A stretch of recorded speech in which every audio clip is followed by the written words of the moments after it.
So today I'm with Hannah. Hannah, how old are you? 26. Hannah, you're out here struggling with homelessness and addiction. Yes. How long has that been happening? About 6 months out here in it. Yeah, I was couch hopping before that. It's been almost a year in total, but 6 months since I've been like in a bush. Yeah.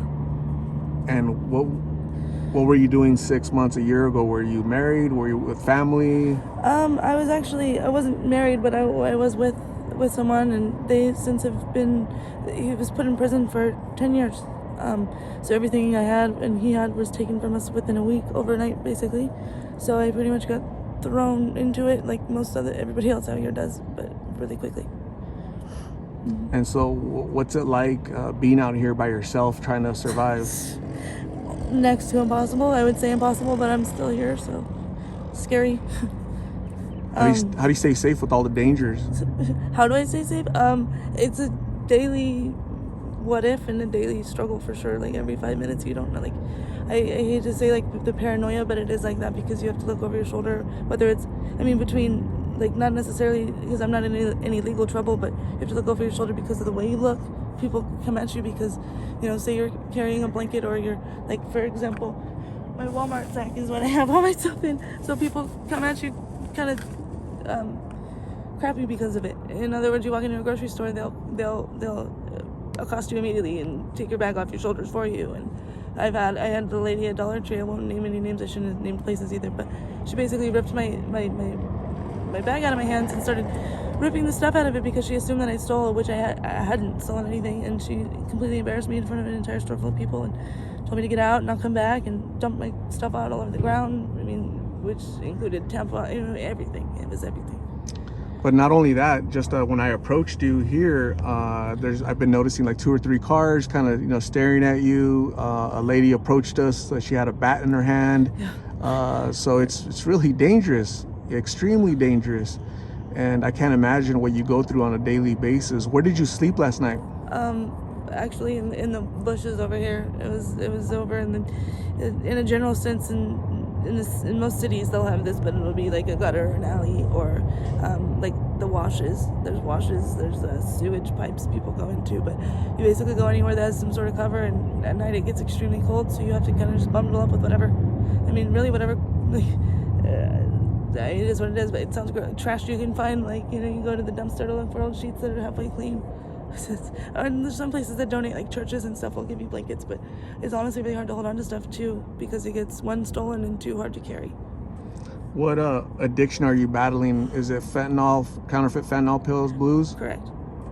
Initially, it started out, this is actually going to be almost my 10th year going on in addiction with opiates. I was a heroin user. I used needles up until about 2 years ago when these fentanyl pills came about, and I actually just instantly kind of fell right into it, not even knowing. I actually, initially they introduced them as what they were supposed to be posing as, which would be Oxycontin 30s or Oxycodone, whatever. But basically I thought that was one of those, and I went to go do one, and fentanyl is apparently a different chemical than heroin, so I didn't any longer have, I couldn't get well, slang term, couldn't get well off of the dark, so I used the pills, and I've since at least been smoking. I have not been shooting, but that's what I'm stuck out here. I was able to not functionally, but pretend for long enough. You always crash and burn, but basically I stuck it out for 2-3 years, even having a job and everything the other way. But these pills are hard.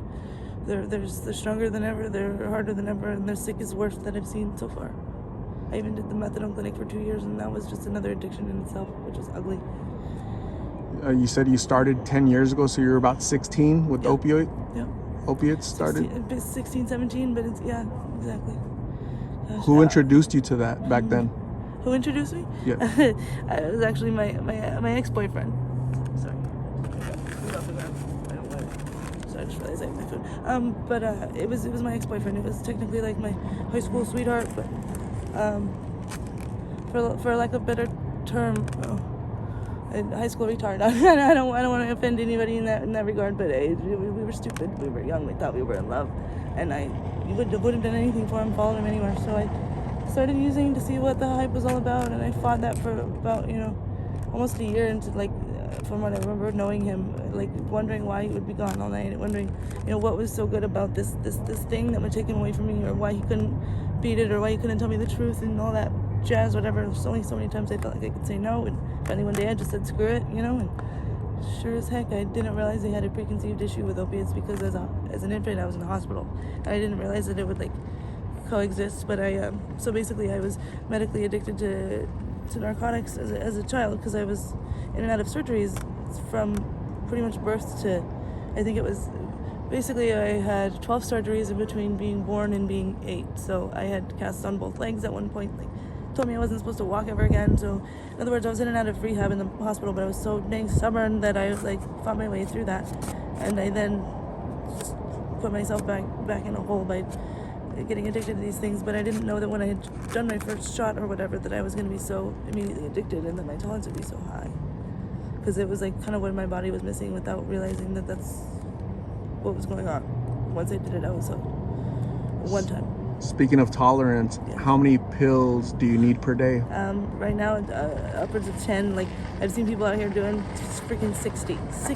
I mean, that's insane to me, but I see how it happens. You start loading 1 or 2 at a time.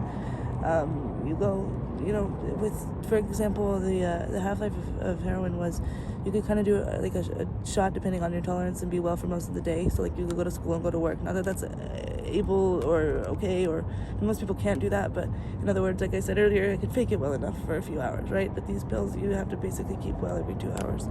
So I'm in the bushes trying to pull out tinfoil and making all the noise in the world. People going in the bathroom, you can smell it from a mile away. I mean, it's horrid and it's nothing to be proud of, but it's just, I'm obviously willing. It's got something to it because I'm still out here doing it. And I've had some options offered to me in terms of like facilities, rehab, and inpatient stuff, but not all of them are actually all they seem to be, because a lot of them have they have conditions set up, or that'll be like a 12-step, for example. So if you're not necessarily, like if you don't believe in God, not that I don't, but I don't want Bible shoved down my throat either. So basically, if you're not willing to do that immediately and throw yourself right into it and actually be sick instantly and go through all the crazy hoops that they want you to go through, then you can't have help. And I personally got my ID stolen and everything within a week of being out here. So I then had no ID, no money, no card, no nothing, and no phone. And out here, you have to have one to do the other. It's like a catch-22 conundrum. Like if you don't have an ID, you can't get a social. Without a social, you can't get this and that, whatever. And literally, you even need an ID to get the food stamp card. So I don't have any of that. If your family watches this video, what message, what do you want to tell them? Sorry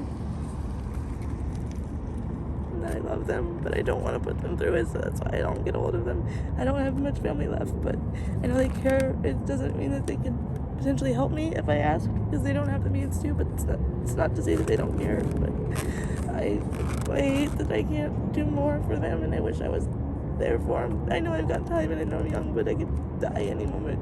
I could, and I hate that I probably make them crazy about it. They've known about the addiction for almost the whole 10 years, and they've done what they can to cope as well, but nobody knows. There's not a handbook on how to do this. So I hear this a lot from people that are out here in the streets. Mm-hmm. You guys try to stay away from family because you don't want to be a burden on them. Is that your case? Yeah, I don't want to put them through any more heartache or hell. I mean, it's hard enough to actually have a member of your family in this addiction, and it hurts because that's ugly, but it's not any, it's worse to have somebody that's there taking, people steal from their mommy's purses, and they take all kinds of horrible things from their family, and they hurt them, and I will not do that. And I hate to, like, I'm not going to stereotype myself or our own kind, but basically I'm not against anybody in this situation, but I do completely despise people who sit there and actually blame the drug for actions that they've done. Like, I personally have never changed my moral compass because of the fact that I'm so-called high. Like, I won't sit there and rob an old lady and expect somebody to believe. I'm not going to blame the drug. It's not fair to an inanimate object that somebody can say that they shot somebody or hurt somebody or raped somebody because they were high.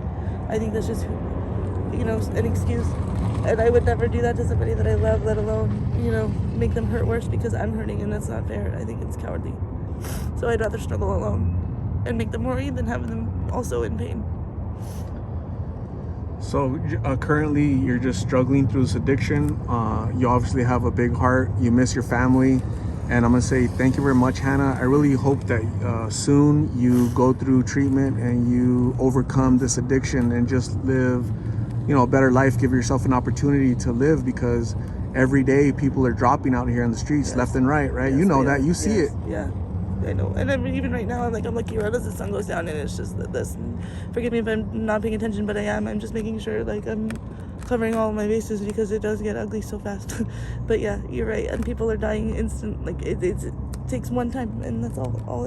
You don't know when whatever day is gonna be your last. Whether it's a person stabbing you for $1 or it's somebody giving you something that's too good.